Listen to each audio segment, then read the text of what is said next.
Ainda bem que é esta igreja, viu? Que vai me permitir meditar com vocês sentado e com a perna apoiada.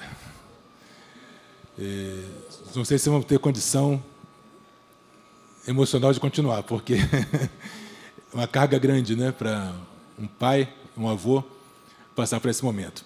Mas eu quero convidar vocês a acessar de novo o texto bíblico em Apocalipse capítulo 16, verso 17 em diante.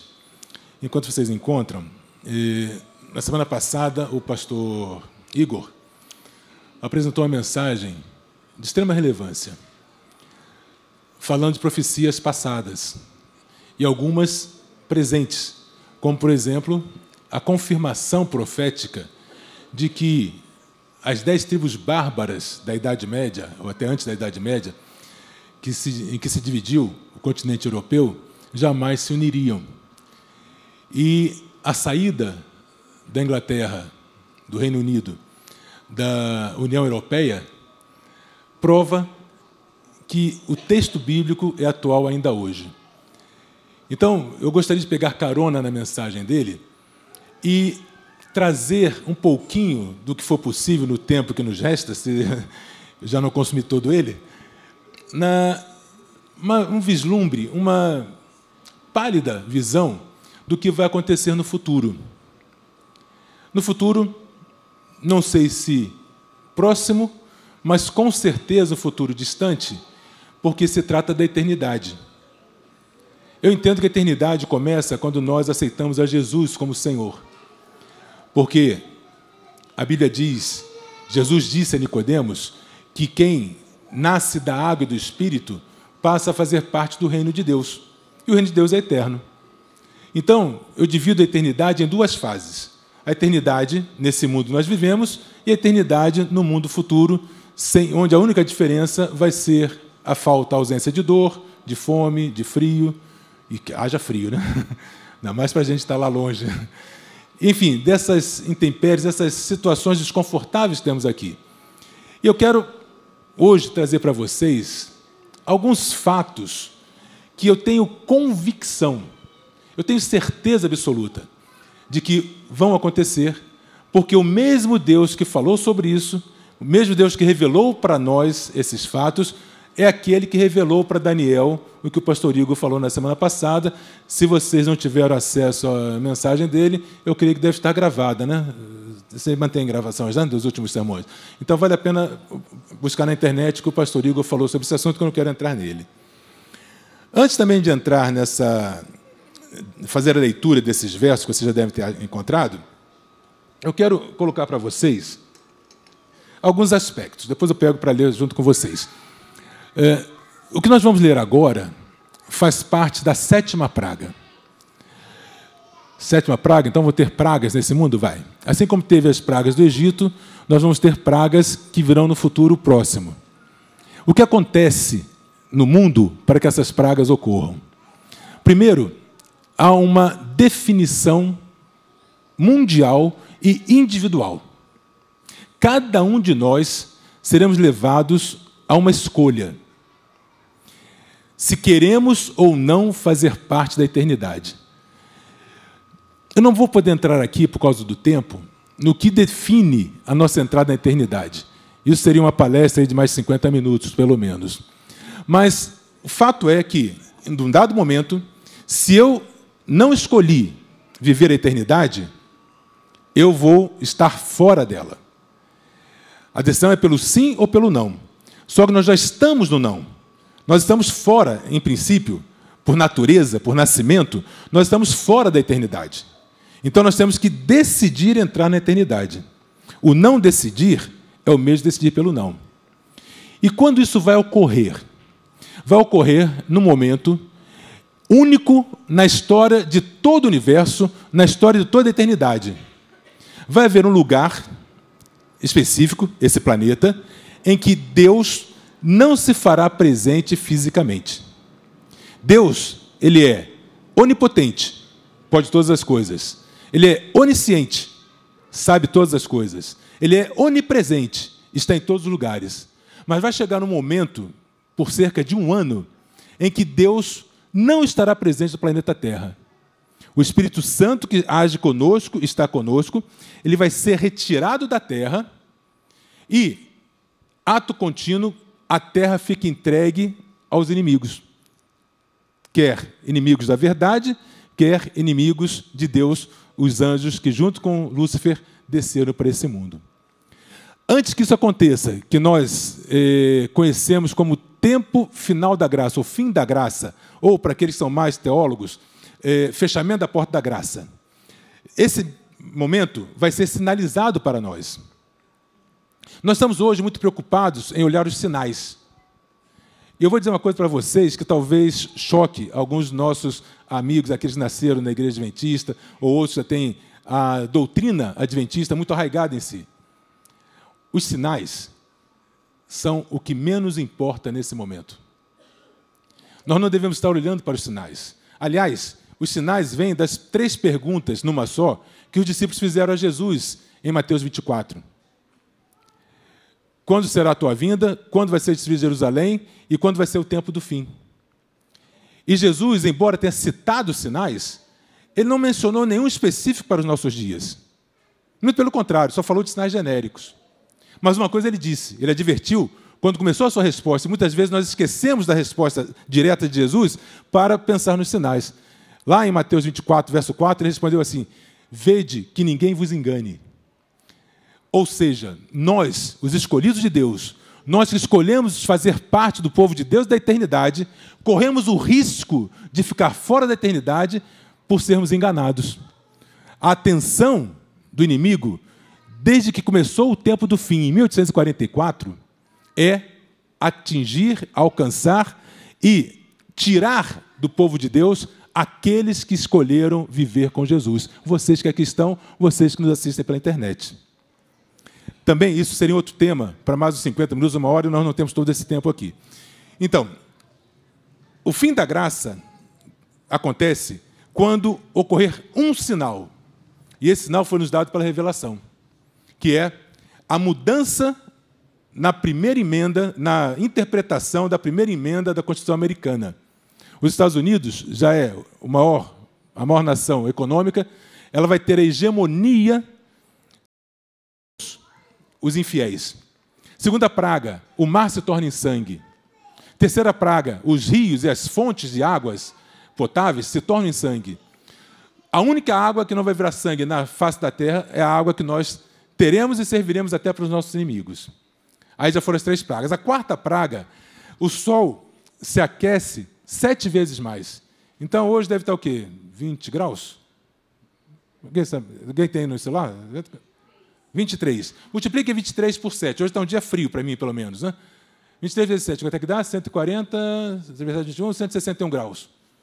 Em alguns lugares da Terra, o Sol vai aquecer até 161 graus, a temperatura ambiente. Essas são as 4 primeiras pragas.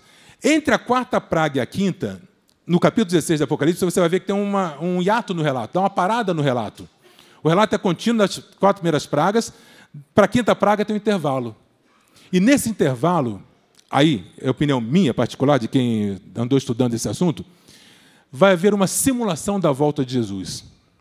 Para que o Cristo venha, é necessário que antes venha o anticristo. Paulo diz isso lá em Tessalonicenses, capítulo 2, verso 8. E esse anticristo vai ser uma simulação da vinda de Jesus. Anjos em volta de um falso Cristo, Lúcifer, Satanás, vai descer nas nuvens e todo olho vai ver. Não com os olhos físicos, diretamente olhando a Jesus, mas principalmente através da mídia. Hoje temos satélites que alcançam todas as partes do mundo. Você, no teu celular, você vai ver essa vinda de Jesus. No teu tablet, na tua televisão. Os teus amigos nas lojas vão ver também.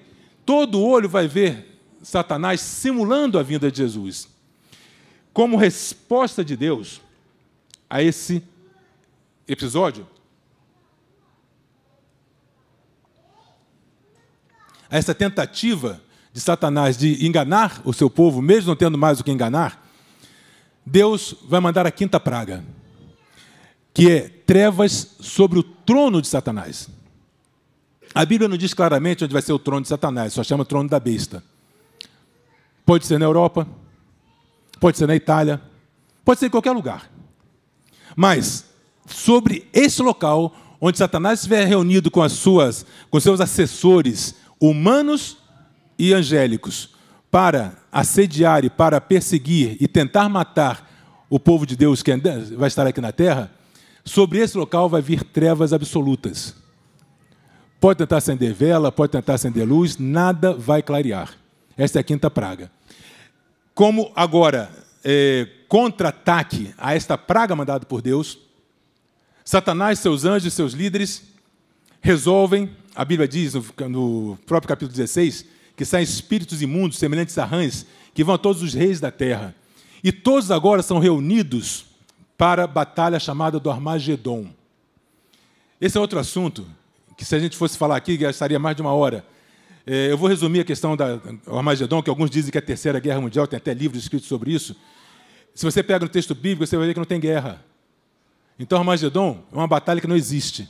Então, se alguém fala que o Armagedon é a Terceira Guerra Mundial, então sabe que a Terceira Guerra Mundial não vai existir. Porque a batalha não acontece. Só há a preparação para a batalha. E que preparação é essa? É agora uma mudança no status daqueles que estavam sendo perseguidos pela verdade. Aqueles que se mantiveram fiéis à lei de Deus, aos mandamentos de Deus, ao sábado. Vai ser baixado um decreto de morte. Para um determinado dia específico, esse decreto vir a ser cumprido. Por exemplo, lógico que não vai ser, mas vamos imaginar, dia 3 de julho de 2016. Já passou não, né? Que dia é? Dia 3 de julho? Amanhã, que coincidência, né? 3 de julho de 2016. À meia-noite do dia 3 de julho de 2016, todo mundo vai poder, encontrando um fiel guardador do sábado, matá-lo. É decreto de morte. Só que eu disse para vocês que nenhum fiel vai morrer nesse momento. Então imagine a cena. Nós não estaríamos aqui, confortavelmente sentados na igreja de Vila Olímpia.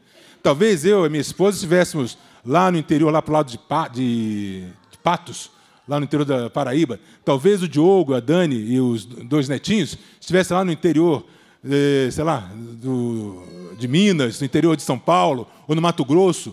Cada um de nós escondido em algum canto, para não ser torturado ou morto pelos inimigos.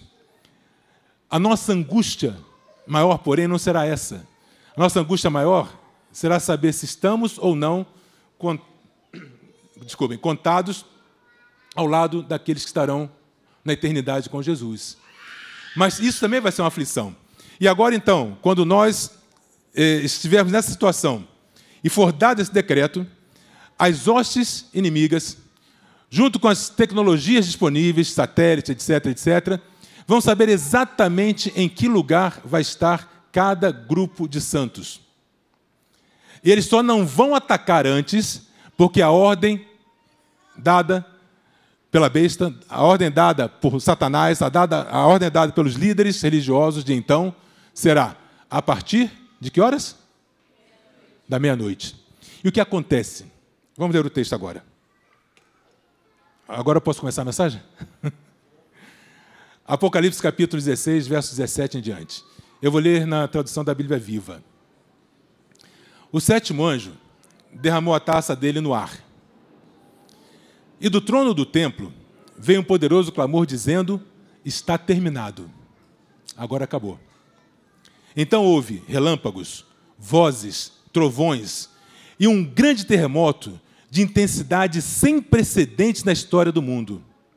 A grande cidade partiu-se em 3 pedaços, e as cidades ao redor do mundo caíram em montões de ruínas. E assim todos os pecados da grande Babilônia foram lembrados por Deus. E ela foi castigada até a última gota do cálice de vinho do furor da sua ira. As ilhas desapareceram, e as montanhas sumiram. E houve uma incrível tempestade de pedras caídas do céu. Pedras de granizo do peso de 35 quilos caíram do céu em cima das pessoas. E eles blasfemavam contra Deus por causa da terrível chuva de pedras. O que pode causar tal cataclisma nesse planeta? pouco antes da meia-noite, quando os inimigos estão cercando o arraial, ou os vários arraiais, né, dos salvos. Nesse momento, eu imagino, pelo que pude entender de tudo isso, ali tipo assim, 10 horas da noite. O que acontece? Estão todos os inimigos sedentos por tirar a vida de cada um de nós.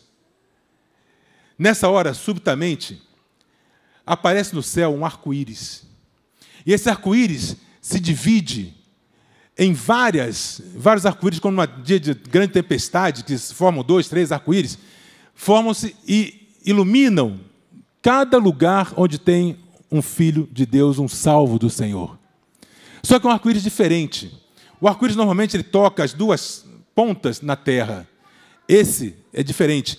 Uma ponta tocada na terra, iluminando o arraial dos santos, e a outra aponta para o céu.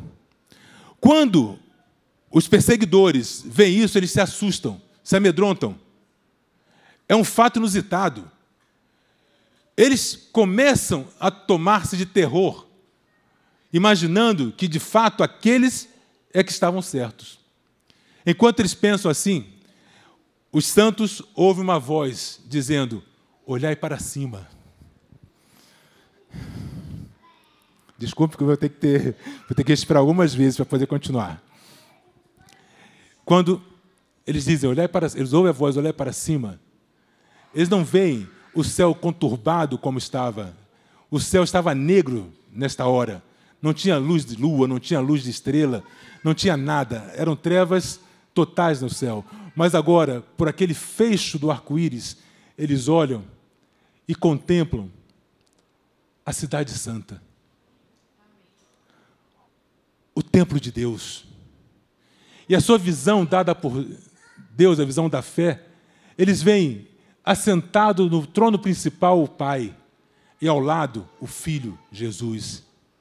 E nesse momento, eles veem quando Jesus estende a mão para o Pai, e ao estender a mão para o Pai, eles veem as marcas do sacrifício de Jesus, as únicas que vão ficar pela eternidade do que aconteceu nesse planeta. E ouvem quando Jesus fala com as mãos estendidas para o Pai: Pai, aqueles que o Senhor me deu, eu quero que permaneçam ao meu lado por toda a eternidade. Ao ouvir essas palavras, os santos até então afligidos pela preocupação, pela angústia e principalmente pelo temor de não estarem salvos, gritam aleluia, amém, como vocês falaram há pouco. A hora vai se aproximando. Meia-noite é a hora das 12 badaladas. E quando os inimigos estão prontos para assaltar e matar os santos, algo de impressionante acontece. A revelação diz que o sol brilha à meia-noite. Imagina nós aqui em São Paulo, 10 horas da noite, 11 horas da noite, meia-noite, quando você está pronto para ser assassinado, você olha e o sol brilha. O que pode fazer o sol brilhar à meia-noite? Eu entendo que Deus respeita todas as leis que Ele próprio criou. Mas, em alguns momentos, Ele pode agir com o seu poder associado com as leis. Pensando nisso, vou ficar em pé um pouquinho. Espero que consiga ficar. A minha mente me leva a um acontecimento do passado, que talvez alguns de vocês conheçam. Se não conhece, provavelmente daqui a pouco a Record vai estar mostrando a novela lá que fala da conquista da Terra Prometida. Numa das batalhas de Josué, quando o povo de Israel entrou na Terra Prometida, foi para proteger um povo que era seu vassalo, os gibeonitas. Josué reuniu seu exército, caminhou toda a noite, chegou na região onde estavam acampados os inimigos, eram 5 reis, amorreus, reis inimigos, e começou a batalha. Começou a vencer, lutar e vencer aqueles 5 exércitos com o seu único exército.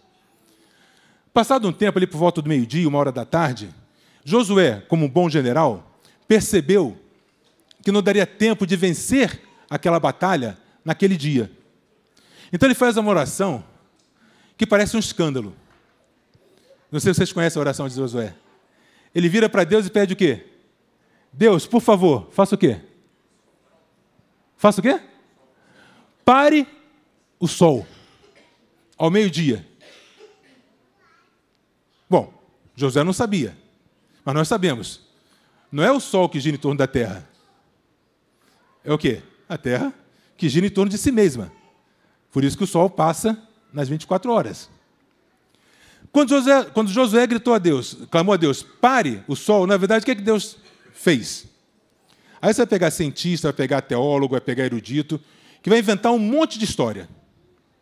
Eu acredito numa única história, a história bíblica. Assim como eu acredito que Deus criou Adão e Eva, Deus criou a Terra há bilhões de anos, não importa. Quando teve Big Bang, Deus criou a Terra. Mas o mundo, como nós conhecemos, a vida na Terra, Deus criou com Adão e Eva há 6, 8, 10 mil anos atrás. Eu creio assim porque está na Bíblia. E não me arrependo disso, eu tenho convicção e tenho base científica para isso, inclusive. Então, baseado nessa minha fé, até pueril, podemos dizer assim, eu digo que Deus atendeu a oração de Josué. Ele não parou o sol. Ele parou o quê? A terra. Deus pegou aquela sua mãozinha, né? Que dá muito mais do que o tamanho do sol, e travou a terra. Só que, gente, aí tem um problema sério. E é isso que os eruditos e os cientistas não acreditam. Você sabe que existem várias forças, né, no universo. Né? Existe a força da gravidade. O que faz a força da gravidade? O que faz a força da gravidade? Puxa os objetos para o centro. Existem, em função do giro da Terra, a força centrípeta, ou centrífuga, né? Centrífuga. A centrífuga, né? Que faz com que os objetos sejam lançados para fora. Por que nós não saímos da superfície da Terra? Porque a força da gravidade está compensada com a força centrífuga.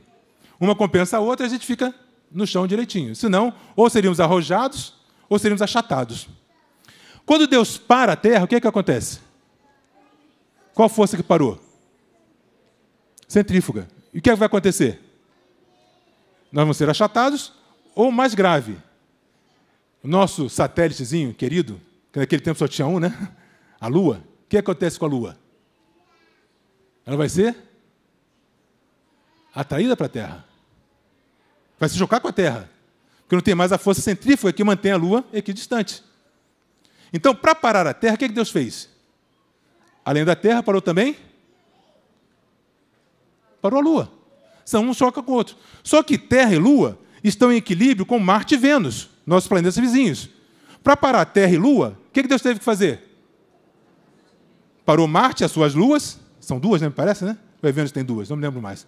Parou Vênus, mas se parou Vênus e Marte, o que tem que acontecer em seguida? Parar Mercúrio, parar Júpiter, parar Saturno, parou o sistema solar. Só que o nosso sistema solar, ele está em harmonia, de equilíbrio, com toda a galáxia, toda a Via Láctea. Então, para parar o nosso sistema solar, o que Deus teve que parar? A Via Láctea. E, por consequência, Deus parou o quê? O universo. Eu creio nisso. E sabe por que eu estou insistindo nisso? Porque vem a pergunta.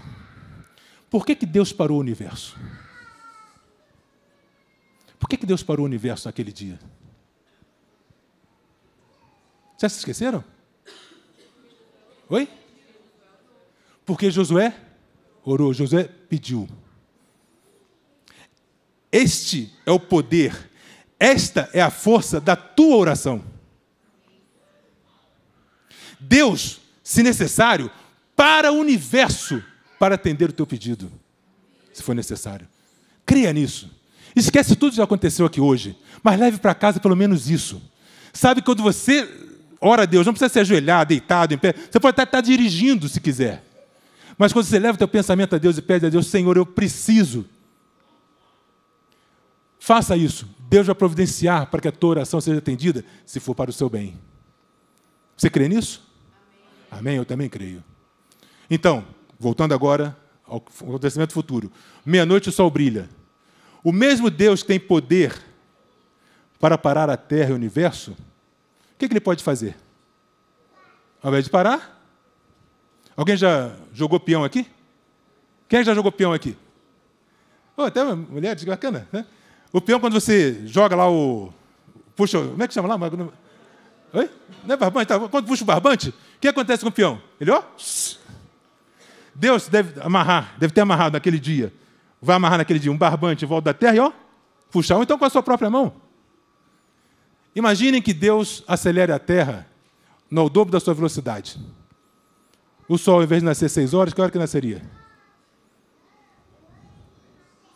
Meia-noite. Se acelera 4 vezes, ao invés de nascer à meia-noite, vai nascer 9 horas da noite, vai ter 3 horas de dia e 3 horas de noite. Porque o dia na Terra vai ser muito mais rápido. Agora imagine a Terra com essa inércia toda, com esse volume todo, com esse peso todo, sendo acelerado. O que vai acontecer? O que acontece com o mar? O que acontece com o mar? Invade o continente. O que acontece com os rios? Inverte o curso. O que acontece com as montanhas? Se partem. O que acontece com a crosta terrestre? Apocalipse capítulo 16, versos 17 a 21, que você acabou de ler. O que leva a esse acontecimento da 7ª praga é isso que nós estamos vendo agora. É Deus acelerando o movimento da terra. E à meia-noite, quando tudo isso acontece, as pessoas começam a ficar desesperadas. Os salvos, vocês que estão ouvindo essa mensagem, você que está ouvindo pelo YouTube ou por outras mídias, sabe que isso vai ser a demonstração do poder de Deus para te salvar, para te proteger. Você não será morto. Mas ainda assim, você vai continuar angustiado. Porque o grande problema, o grande motivo da nossa angústia, e falar de tempo de angústia seria mais 50 minutos, no mínimo, para tratar do assunto. Ao se falar de angústia, a angústia ocorre, como diz a palavra de Deus, a angústia de Jacó, porque nós não sabemos o que nos espera. Jacó estava angustiado porque não sabia qual seria a reação de Esaú, seu irmão, quando se encontrassem. A nossa angústia vai ser igual, no sentido de saber o que nos espera em relação a Jesus. Quando Jesus aparecer, mesmo estando junto com todos vocês que estavam sendo perseguidos, será que eu, pessoalmente, individualmente, estou salvo? Eu vou poder fruir a eternidade? Talvez não. Talvez não. Então, agora, uma sucessão de acontecimentos ocorre. Vozes são ouvidas, diz o texto. Os ímpios, os líderes, em meus trovões, ouvem a condenação feita por Deus. Com o revolver da terra, as sepulturas se abrem. E, nesse momento, antes da vinda de Jesus, 4 grupos se erguem e se tornam vivos, que estavam mortos, ressuscitam. 4 grupos de pessoas. Primeiro, todos aqueles que morreram, vivendo a eternidade, sabendo que estão salvos desde 1844. A vida de cada um de nós é uma incógnita. Tá? Todos nós sabemos que vamos morrer um dia se Jesus não voltar. Eu tenho essa convicção comigo pela doença que eu soube que tinha quando o Diogo ficou doente a primeira vez. Eu tenho grandes esperanças de poder ressuscitar nesse momento. Talvez você esteja vivo, vocês são jovens ainda, talvez vocês estejam vivos nesse momento. Aqueles que morreram de 1844 para frente, eles irão ressuscitar já com o seu corpo transformado, revestido de imortalidade e sem nenhuma deformidade. Seremos todos conhecidos uns dos outros, mas a transformação acontecerá no sentido de tirar do nosso corpo todos os males que nós possuímos. Já os outros 3 grupos, não. O segundo grupo vai ressuscitar aqueles que estiveram no julgamento de Jesus e crucificaram a Jesus. Aquele guarda que enfiou a lança no lado de Jesus. Esses vão ressuscitar do jeito que foram para a tumba. O terceiro grupo vai ressuscitar aqueles que escarneceram de Jesus. Estou olhando. Aqueles que escarneceram de Jesus vão ressuscitar. 4º grupo, aqueles que durante todas as eras foram inimigos acérrimos do povo de Deus.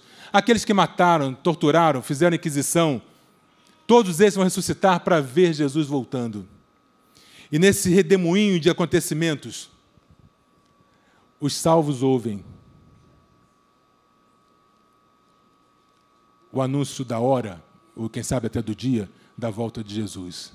Os dias não são mais contados, porque o sol girando rapidamente, não se sabe o que será dia, 24 horas ou 6 horas ou 12 horas. E agora, enquanto tudo isso acontece, tem mais um acontecimento, não vou falar que não vai dar tempo, aparecem as tábuas da lei no céu, elas se abrem, e é possível ver os 10 mandamentos. Nós pensamos nos 10 mandamentos só na questão do sábado. Mas aqueles que colocaram o eu no lugar de Deus, quando lerem lá, não terás outros deuses diante de mim, vão reconhecer, eu tive o eu como um Deus antes de Deus. E vão pedir que as pedras caiam sobre eles. E assim sucessivamente. Se você pensar nos 10 mandamentos, você vai ver qual vai ser a angústia daqueles que transgrediram cada um desses pontos. Chega-se a hora. O mundo conturbado, abre-se um clarão no céu, permanentemente escuro, com nuvens pesadas no céu. Abre-se um clarão. Nós vamos estar procurando locais onde podemos tornar mais visível a constelação de Órion. Eu não posso olhar para cima, que fica bem em cima. Se você olhar no céu, você vai ver as Três Marias. No céu, aqui em São Paulo é difícil de ver estrela, né? Mas quando você vê as Três Marias fazem parte da constelação de Órion. Tá? Então você vai olhar para cima e você vai ver... Tá bom, vou sentar. Você vai ver, desse ponto, uma pequena nuvem, aproximadamente da metade de uma mão, como a minha, que vai se aproximando gradativamente da terra. Essa é a nuvem que rodeia o Salvador. Quanto mais ela se aproxima, mais nós podemos enxergar. Vamos ver anjos se aproximando, tocando trompetes, trombones, bateria não sei se dá para carregar, nem guitarra, mas com certeza instrumentos que nós jamais vimos vão vir com os anjos, harpas também. E esses seres angelicais lotam todo o céu. A terra girando rapidamente faz com que se cumpra a profecia de Jesus que todo olho o verá. Não precisa esperar 24 horas para ver. Jesus pode vir de um ponto central em relação ao planeta, mas todos vão ver porque a Terra vai estar girando muito mais rapidamente. Isso vai ser visto muito mais rápido, no mesmo dia. Como um relâmpago que se mostra do Oriente até o Ocidente. Vai se cumprir tudo exatamente como Deus disse, como Jesus disse. E agora Jesus se aproxima. Anjos e anjos, milhões de anjos tocando suas harpas, cantando. Muitos da terra pedindo para que as pedras caiam sobre si, para que matá-los. E aos poucos os ímpios vão perecendo e ficando insepultos sobre a face da terra. E nós, com os braços levantados, aleluia, bendito que vem em nome do Senhor. Mas será que é isso que vai acontecer? De repente, os anjos param de tocar. Os instrumentos se calam. E há um silêncio terrível e profundo. Nada se ouve na face da terra. Nem pássaros cantam. E então, em meio àquele profundo silêncio, Jesus dirige as suas primeiras palavras para mim e para você. Você sabe que palavras são essas? Vocês sabem? Muitos pensam, vinde bendito meu Pai. Não, não é essa. Jesus fala, a minha graça te basta. Se você tinha dúvidas de poder ser contado ou não entre os que estarão na eternidade, Tito, Jesus vai te dar certeza, como primeira palavra, primeira voz que você vai ouvir dele, a minha graça te basta. Não é você que vai estar aqui porque você conseguiu. Você vai estar aqui porque você aceitou o que eu fiz por você. Amém? E então, nesse momento, Jesus chama todos os justos que estão mortos em toda a eternidade, durante todas as épocas. E ao ouvir a voz de Jesus, todos se erguem. Adão, com seus 4 metros de altura, sai com o corpo incorruptível. Davi, o pequeno Davi, talvez 1,60 m, 1,50 m, sai da tumba. E todos os outros. O meu avô, que trouxe a verdade para a minha família, meu avô materno era comportor, era um português, comportou na Bahia. E ele converteu a minha avó paterna quando o meu pai tinha 5 anos de idade. Eu sempre dizia para minha mãe e para o meu pai que meu avô foi até a Bahia para conseguir um marido para minha mãe. Porque meu pai tinha 5 anos de idade. Ele veio para o Rio de Janeiro e lá eles se conheceram e se casaram. E aí estou eu aqui, mais 3, sendo uma que já morreu. Então agora, todos esses saem da sepultura. E os anjos vão lá e pegam um e leva para a nuvem. Vai lá, pega um outro e leva para a nuvem. E quando você olhar para você mesmo, você vai ver que está transformado, está com outra roupa, está com outros trajes, está com outro semblante. Aqueles que estão do teu lado são diferentes, estão transformados. E o anjo vem e pega você, leva para a nuvem, pega você, eu não sei o seu nome, mas vai pegar você também, vai te levar para encontrar com Jesus. E ali vão estar reunidas todas as famílias. Meu avô morreu quando eu tinha 6 para 7 anos. Eu acho que ele não vai ver, não vai saber quem é, quem sou eu, quem são meus filhos, quem são meus netos. Eu vou ter a alegria de mostrar para eles. Pessoas que vão estar na eternidade, porque outras amigos ou parentes o chamaram. Tem alguém aqui que veio para a igreja, veio para cá, porque alguém o trouxe, porque alguém o chamou, porque alguém orou por você? Ou você nasceu no meio adventista? Quantos aqui vieram porque outros chamaram? Levante a mão. Você que levantou a mão primeiro, está perto da câmera aí. A pessoa que te chamou está aqui? Foi ela? Agora imagine você lá em João Pessoa e você lá no Rio Grande do Sul. De repente se encontram. Teve mais alguém que você trouxe? Não? Você foi trazida por alguém? Por quem? Oi? A avó. Sua avó é viva? Agora veja que coisa maravilhosa. A avó vê a neta e a neta apresenta aqui, ó, avó, porque você me trouxe para a eternidade, está aqui a minha amiga, que eu trouxe para a eternidade também. Encontros nós jamais poderíamos imaginar vão acontecer ali. Estevão com Saulo, Estevão apedrejado por Saulo e tantos outros. E esta nuvem, quando estiver toda cheia, a terra destruída, nós vamos subir aos céus. Esta nuvem, ela tem rodas e asas. Quando as rodas começam a girar, elas clamam, santo. As asas se batem, dobram e clamam, santo. Os anjos, em contracanto, dizem, santo é o Senhor. E quando nós olharmos, vamos ter nas mãos uma harpa. E sem ter aprendido a tocar, viu? Eu não sei como é que é o nome da bateria, que estava falando de... Felipe estava falando aqui de ensinar a bateria para o Diogo, para o Davi, né? Sem aprender a tocar, nós vamos dedilhar as harpas e vamos cantar aleluia, glória a Deus. Digno é o Cordeiro que foi morto. E ali, enquanto a nuvem sobe, cada um de nós vamos receber uma coroa das mãos de Jesus. E ao chegarmos na Nova Jerusalém, quando as 12 pérolas, que são as portas da Nova Jerusalém, se abrirem, aí sim ouviremos o convite de Jesus. Vinde, bendito do meu Pai, possui por herança o reino que vos está preparado desde a fundação do mundo. Então agora nós vamos entrar, vamos andar naquelas ruas de ouro, vamos caminhar pela árvore da vida, por aquele rio maravilhoso, pelo mar de vidro. Tantas coisas lindas estão preparadas para mim e para você desde o início desse mundo. Mas uma coisa vai chamar a atenção de todos nós.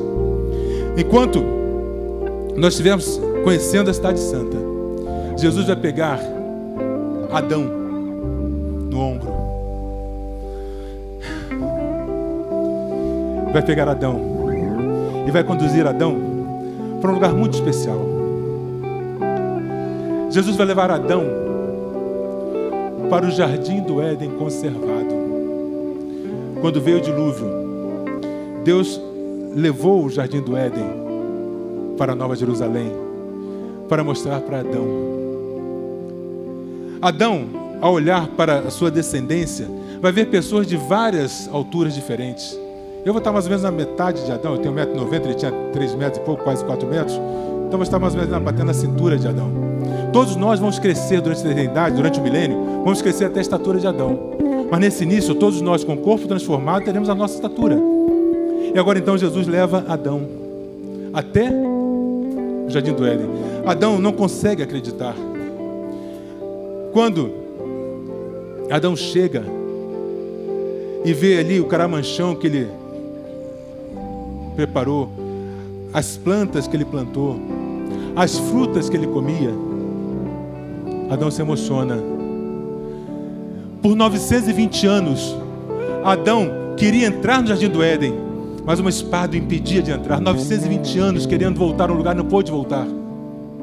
Nós passamos um ano longe de São Paulo e voltamos agora. Agora imagine 920 anos. E agora Jesus vai lá na árvore da vida e pega um fruto da árvore da vida e dá para Adão comer. E quando Adão pega o fruto, ele percebe a cicatriz na mão de Jesus. Ele pega a outra mão de Jesus e vê outra cicatriz. Jesus lhe mostra o seu lado ferido pela lança. Adão nesse momento não consegue ficar com a sua coroa na cabeça.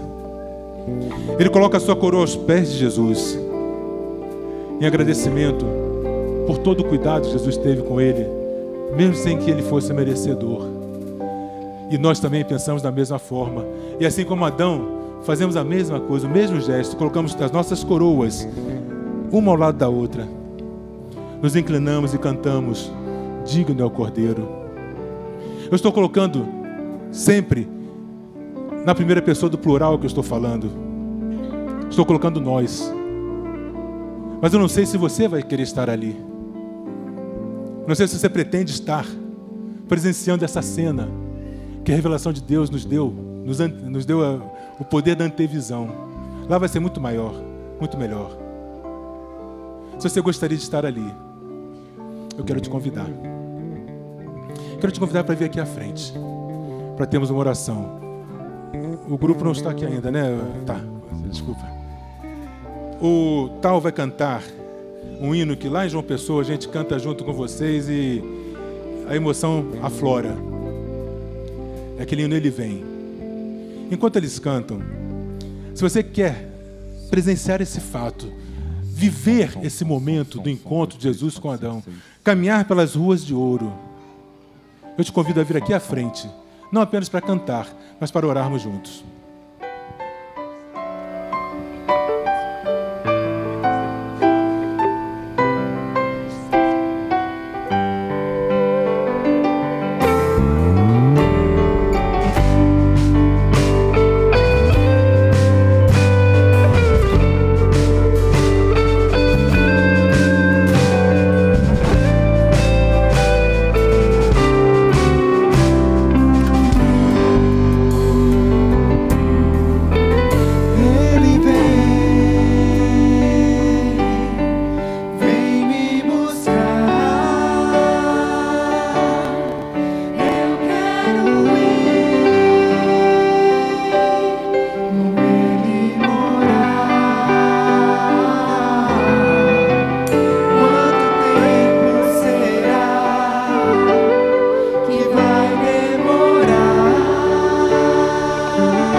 Eu gostaria de vê-los aqui à frente.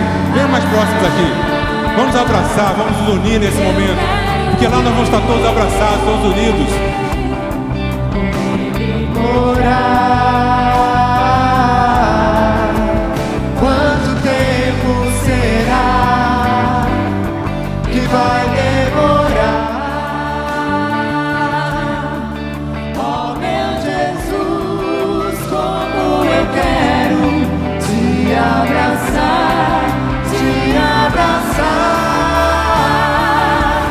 Vou andar em ruas de ouro,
morte, se necessário, receberão a coroa da vida eterna. Em Apocalipse capítulo 2, verso 17, está escrito que todo aquele que pode ouvir, ouça o que o Espírito está dizendo às igrejas. Todo aquele que for vitorioso, vitoriosa, todos aqueles que vencerem, comerão do maná escondido. E a cada um, diz Jesus, eu daria uma pedrinha branca, e na pedra estará gravado um nome novo, que ninguém mais conhece, a não ser aquele que o recebe, porque foi fiel. O nome para nós não tem muito sentido, talvez não tenha muito significado, mas quando foi escrito, o nome representava o caráter da pessoa, representava a experiência de vida daquela pessoa que recebia o nome. Muitos tiveram seus nomes trocados, justamente porque mudaram o seu caráter e a sua mudança de vida foi tal que aquele nome já não cabia mais. Por exemplo, Jacó se transformou em Israel e tantos outros na Bíblia. Loami, que se tornou Ami, e assim por diante. O nome representa a experiência de vida. E Jesus vai dar uma pedrinha branca, não sei se desse tamanho, maior, menor, mas nessa pedrinha branca vai estar escrito um nome. E quando você receber esse nome, você vai ver escrito ali o nome que representa exatamente a sua vida. O que foi a sua vida, o que foi a sua experiência, o que foi as suas lutas, as suas vitórias, as suas derrotas. Sabe aquela questão que está lá no íntimo, você não contou nem para tua mãe, para o teu pai, para o teu irmão, para tua esposa, para tua amiga, teu amigo mais íntimo, que ninguém sabe, só você sabe. Vai estar escrito ali. Quando você olhar o nome, vai estar ali. Não é possível. Eu nunca contei isso para ninguém. Como é que está escrito aqui? Sabe qual é a resposta? É que naquele momento de maior sofrimento, de maior dificuldade da sua vida, onde estava em jogo o teu futuro eterno, Jesus estava com você. Por isso Ele colocou esse nome. Porque assim como só você sabe, Ele também sabe. Eu quero simbolicamente passar para o Tito, e depois o Tito vai passando para cada um. Olhe para a pedrinha e imagine qual é o nome que você vai ter na nova terra. Eu tenho certeza que você vai ser surpreendido quando chegar lá. Mas quem sabe, passe a viver aqui com essa realidade que vai estar ali. E diga para você mesmo, eu quero viver a eternidade com Jesus. Eu quero viver a eternidade com meus amigos. Vamos fechar os olhos. Querido Deus, nós te agradecemos porque o Senhor nos revela o seu amor para conosco. Nos ensina a amar da mesma forma. Nos ensina a nos preparar para podermos estar com o Senhor por toda a eternidade. Querido Pai, obrigado por poder chamá-lo de Pai. Obrigado porque o Senhor nos olha e nos acompanha a cada minuto. Obrigado porque o Senhor nos atende da mesma forma como atendeu a Josué. E é possível, Senhor, que haja alguém aqui entre nós ou nos assistindo pela mídia que precise ter respondido nesse momento um chamado seu, uma oração sua. Talvez haja alguém aqui, Senhor, que precise ter atendido o pedido que está lá no íntimo do coração para um dia poder estar com o Senhor na eternidade. Por favor, Senhor, pare o universo para atender esse pedido do teu filho e da tua filha. E, Senhor, acima de tudo, nos dê a certeza ao sairmos daqui que muito breve, muito, mas muito breve mesmo, estaremos andando em ruas de ouro, comendo do fruto da árvore da vida, abraçando nossos amigos que se foram, abraçando nosso pai Adão, mas acima de tudo, abraçando o Senhor e abraçando nosso Senhor Jesus Cristo, que fez tudo o que estava ao seu alcance para nos salvar. Em nome dele nós pedimos. Amém.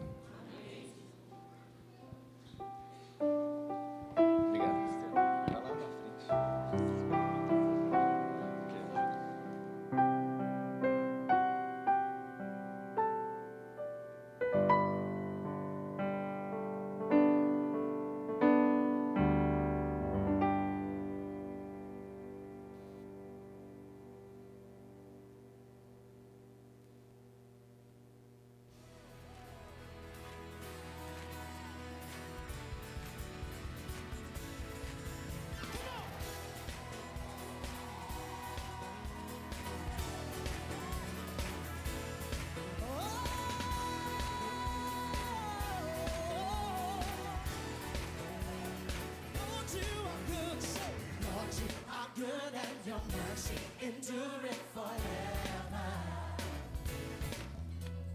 Lord, you are good and your mercy